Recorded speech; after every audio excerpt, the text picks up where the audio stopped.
Ал канеки балалар, сабаққа дайын болсаңдар бастайық. Ой, молодцы, барлықтарың түгел келіпсіңдер. Мыжыңдай бермей сабағын тез бастамай ма? Бүгін қандай тақырып өтеді екенбіз? Бағамды тез көтермесем үйдегілер ұрсат жар. Блин, ернімді дұрыс боямаған сияқты болып тұрмын ше.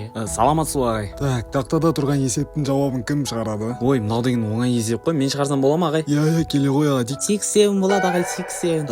Мынау тентек болып қойған ба? Қайдағы 6-7? 13 болмай ма жауабы? Жоқ, Аруна, қайдағы 6-7? Адик, кел тақтаға, өзің көрсетші жауабы қанша болатын. Так, қайсы жақсы ағай қазір. Оңай есепті не болып кетті? 6-7. Болды ма ағай, міне жауабы 13 болады. О, міне жауабы дұрыс, 13 болады. Аруна, сен тиктокта қарап алып 6-7-ді. Көрдіңдер ма балалар, Адиктен үйреніңдер. Мен де кезінде Адик сияқты жақсы оққан деп қоясың ғой.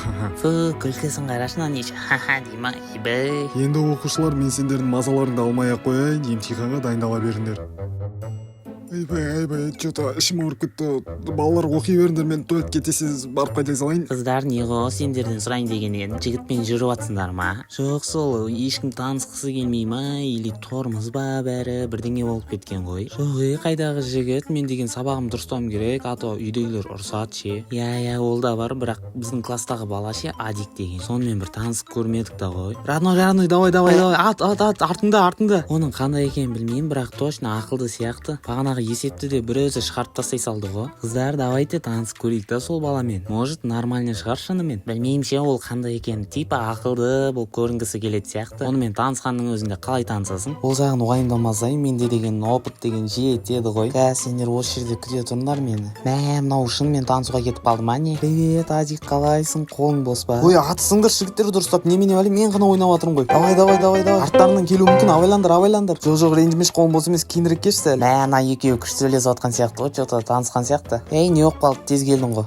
Мынау жынды ма, бірдеңе ғой. Ат дей ма, кімді атып жатыр? Еще, блин, қыздар отчевать етіп тастаған сияқты болды мені. Ой, айттым ғой, ол тек мұғалімнің көзінше ғана ақылды сияқты болып көрінеді. Ой, қыздар, нелерің бар? Тыныш жүре берсеңдерші. Давайте оданша сабаққа дайындалайық та. Ой, қайдағын айтпаш, қайдағы сабақ? Қыздар, может, үшеуміз бірге барып көреміз, сол кезде танысат жар. Хотя бы үшеуміздің арамызда біреу ұнайтын шығар. Адик, қалайсың? Бүгін қолың бос па? Я, сәлем, Адик, қалайсың? Привет, Адик, қалайсың? Сәлем, қалайсыңдар? Иә, қолым бос. Не болып қалды, тыныштық па? Тыныштық болмай тұр ғой сол. Біз класстас болып жүрміз ғой, әлі бір-бірімізді танымаймыз. Я, келісемін. Сол, егер де қолың бос болса, төртеуміз бір жерге барып қайтайық. Сол ғой, Адик, бір жерге барайық та. Сол ма? Я, барайық, келісем сендермен. Болды, келістік онда, Адик. Сабақтан кейін қайтып кетпе, бірақ. Қой құрсын, қайдағы қайтқан, сендермен отырғым келіп жүрген как раз. Мынау деген күшті отырыс болып отыр, я? Я. Күшті отырыс болып отыр, қолтық шашпен келсем. Мынау сусынды да ішпегел көп болыпты, дәмі деген күшті екен ғой. Ой, бір қолтық шаш демеңдерші мені. Айттым ғой сендерге, Кая деңдер, Кая. Я, мақыл, Кая. Адик, сен бір өзің отыра тұр, біз қыздармен уборныйға барып келейік. Қыздар, мен Адиктің сусынына ұйықтататын дәрі қосып жіберген едім. Қуасың ба сен? Осы тірлігіміз үшін бізді түрмеге қамай алады ғой. Тағы басымыз бәлеге қалды. Аруына қорқа бермеш. Жай ғана прикол ғой бұл деген, қайдағы түрме? Я, қолтық шашпен келсем. Әшейін прикол ұстаймыз, болды қыздар. Қой құрсын, тез барайық, Адик күдіктеніп қалар. Мына судың дәмінің кайфын-ай. Бірақ сәл дәмі өзгеріп кеткен ба, осындай ме дейлі? Что-то Адик көп кетіп қалған жоқсың ба? Жоқ, мен кайфпен суды ішіп отырдым. Бірақ что-то қатты ұйқым келіп жатқан сияқты ма, ұйықтап қалатын сияқты отырмын. Сендерде ондай болып жатқан жоқ па? Или кеше ұйықтап едім, содан шығар, может? Я, содан шығар. Ато біздің ұйқымыз келіп тұрған жоқ. Сен уайымдама, если что ұйықтап қалсаң үйіңе апарып тастаймыз ғой. Болды, қолтық шаш, енді прикол айтпай қойшы мақұл ма? Қойыңдар, болды, қазір қайттан ұрысып қалайын деп отырсыңдар ғой екеуі. Адик, ұйқың келсе ұйықтай берсе, зато сабаққа ұйқың қанып барасың. Мынау деген тез ұйықтап қалған нес? Мына жақта ұйықтап қалады деп ойламаппын. Айттым ғой қыздар, сендерге слабый деймін мынау. Сразу айтайын, мен бұны көтере алмаймын. Бірақ мен бір жерді білем, сол жаққа көтеріп апарайық.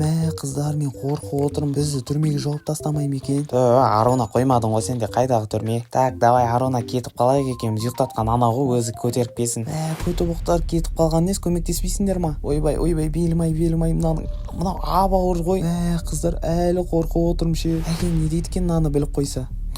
Мынау не доканса қорлай берме, жыныма тиіп атыр ше. Енді өздерің ұйықтатқан жоқсыңдар ма? Қорлай берсінші, хотя бы осылай тірі екенін біліп отырайық. Так, қыздар, болды, паника істей бермеңдер. Давайте біреуіміздің жігіті болуға көндірейік. Как раз үшеумізде де жігіт жоқ емес па? Бірақ мен таңдайды жар. Ойбай, неге сен таңдайды екен? Или үшеуміздің арамызда ең әдемісі мен деп айтқым келіп тұр ма? Өзің де біліп отыр екенсің ғой. Ой, қойш, Мария деген атың ғана әдемі. Зато атым қолтық шаш емес.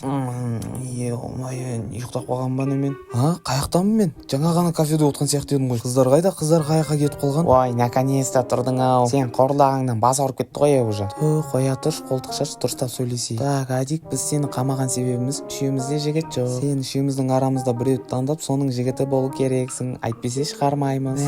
Адик, кешір. Қыздар уже таңдауы белгілі сияқты ғой, мені таңдайтын сияқты түріне қарасаң. Ой, қолтық шаш қойшы, сөйлемей тұра тұр. Қайдағы жігіт? Біз деген класстас емеспіз ба? Не үшін қамап қойғансыңдар? Давайте лучше шығара салыңдаршы мені, өтініш. Бәріміз мектепке бару керек емеспіз ба? Неғып жүрсіңдер сендер?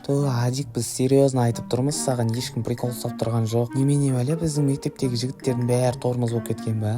Таңдау жасау керек дейсіңдер ма? Мен үшеуіңде ұнамайсыңдар ғой, бірақ маған үшеу ұнау үшін адам деген бірінші бір-бірімен сөйлесіп не істеу керек қой қыздар. Так что үшеуің біреуін таңдай алмаймын. Мыналар жынды болып қалған ба? Еще таңдау жасатқызып жатқан несі? Бірақ точно қолтық шаш таңдамаймын. Адик, сен бізге ренжімеш, мен если что ішің пысса телефонды әкеп беремін. Аруна сөйтші дұрыс болар еді, бірақ шығарсаңдар вообще күшті болатын еді негізі. Адик, мен шығармақ кеп тұр, бірақ маған қыздар ұрсады сосын.